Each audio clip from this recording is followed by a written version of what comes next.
Hi everyone, it's Stacy with the Stacy Jewel Foundation, and today we are going to talk about social anxiety disorders.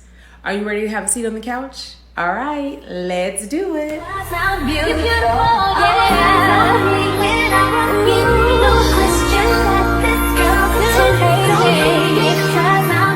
So, how much do you guys know about social anxiety disorders?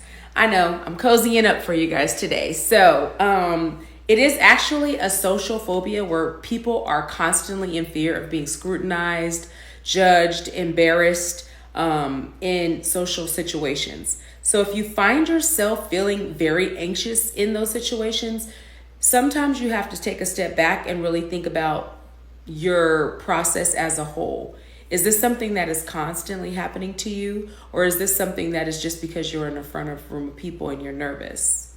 Either way, you may want to check and make sure you don't have a social anxiety disorder.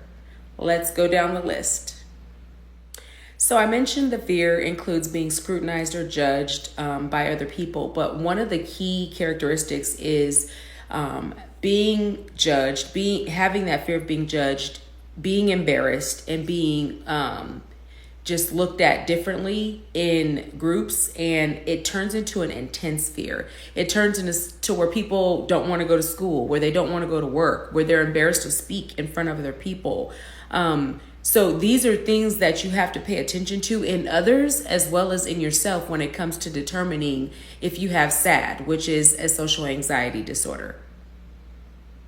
So another aspect or characteristic of SAD is being negatively perceived.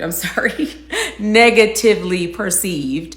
So you may do something and you may feel like other people may perceive that negatively. And so you don't want to do anything at all. It involves a lot of reactions. I talk with my hands a lot. So if I had SAD, I probably would, constantly sit still in public places because I wouldn't want people to think that my hand movement is aggressive or that I'm trying to be bossy or things of that nature. So those are symptoms of what some things can happen when you have SAD and you are extremely in fear of being negatively interpreted. There are physical symptoms: blushing, sweating, rapid heartbeat, trembling. If these are not things that are caused by like cold weather or just getting done working out and having your adrenaline going, you might want to also think about these things as far as SAD, because you want to make sure that you are not doing these things due to having a social anxiety disorder. So if certain issues such as speaking in a room more than one other person, or being in public speaking, and I know people can say, I get embarrassed or get really nervous public speaking. There's a difference between getting really nervous in public speaking and having so much fear that you can barely walk out of the room, that you are trembling and sweating and ready to throw up and feeling this fear that if you go out there and make a mistake, then you will never walk out of your house again. There is a big difference between being nervous and those things. So you want to make sure that you're paying attention to those aspects of your life. And SAD is something that can affect you at home. It can affect you at school. It can affect you at work. So if these things are creating problems for more than 6 months, then you might want to get checked out by a psychologist to see if you are a candidate of SAD. So here are a few social situations that may cause this disorder, or you may see it with this disorder, which is eating in public, meeting new people, speaking in public, using public restrooms, interacting with authority figures, and participating in group activities. Those are all things that may cause anxiety, but if you have extreme anxiety, in those situations, you could have SAD. So why am I even talking to you about this? Why am I bringing this up?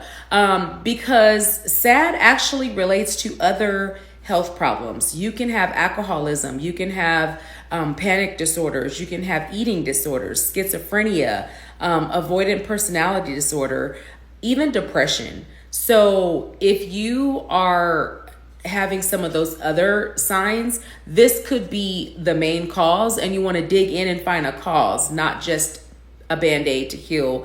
If you're depressed and you're just hanging out with friends and having a good time at that moment, and then you get back home and you're still extremely depressed, and it could have things to do with how your work or school issues or things are going, where you're presenting things or you're having to do things in front of people, you might want to look at the source.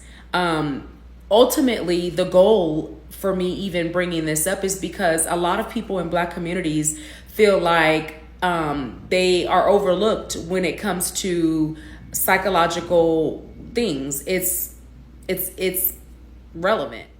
So, I mean, I'm just going to be honest with you. Let's keep it real. Let's do the seat on the couch topic, where I am digging in. A lot of colored people, and not just Black people, Hispanic, Latino, Native Americans, we weren't really given the opportunities to go talk to therapists and get information for our lives. And if we did, they weren't relatable. Culturally, they didn't know certain healings that had to do with Native American things, or certain reasons that Black people felt the way they feel. So what I am trying to do is be able to provide people with a sense of there is healing for all. I want people to understand that it's okay to go talk to a psychologist or a psychiatrist or a counselor or a therapist or even a life coach and figure out what is going on with you, so that you are better equipped to get through your daily lives. Because let's just be real. A lot of times if you go to someone and you use the race card or something like that, you're being prejudged, and you're like, you see how I put the hands up? Like, there was no reason for me to even do that, because those are genuine situations. So with racism, with sexism, with all these different isms, there are people not being seen and heard. And I want to make sure that what I am bringing to you are things that you can actually utilize in your everyday life. So if you have any doubts, any